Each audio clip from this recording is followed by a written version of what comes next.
Gel. Beni yakıyordun en son, şimdi komple hepimiz yanacağız. Bir şey düşündün mü? Gözümün içine baka yalan söyledim.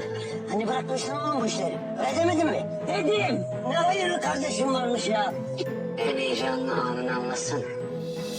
Sen anlat. Benim için de sıradan bir gündü. Oley be! Okula gireceğim. Sevki. Tamam. Polis.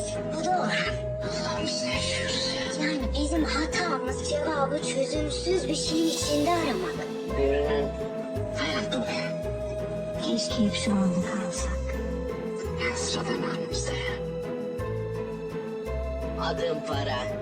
Yeni bölümüyle cumartesi طاهر الذي لم يتمكن من الهروب من قبضة محمد وضباط الشرطه الآخرين رغم كل الجهود ولم يكن أمامه خيار سوى مواجهه الشقيقي ينهار محمد عندما يرى أخاه وهو المجرم الذي يبحث عنه هو طاهر ويأخذ التوتر بين الإخوين لا إبعاد غير متوقعه بزبار مفاجئ بينما يصطحب محمد طاهر إلى مركز الشرطه ومن ناحية أخرى تعرف فرح التي إفلتت في اللحظة الأخير من القبض عليها بفضل النظام الذي إنشاه أورهان على آخر خطوه كبيره من بهنام والتي حاول القيام بها على حساب حرق نفسه من فرح مع بادي وجون يضعفون خطة لمنع ذلك وتتحول خطه فرح الخيالي من العيوب إلى فوضى عندما تعلم أن طاهر يعمل مع أورهان وفرح وطاهر يجتمعون ويبحثون عن حل للخروج من هذا الوضع المعقد طريقه الوحيدة لإنهاء كل هذه الفوضى هي المواجهة النهائية مع بهنام من الذي لم يعد لدي ولا ينمي الاستسلام وبين ذلك قررت فرح للذهاب ابنه لا مدرسه محاوله منها لكي يعيش عيشه طبيعي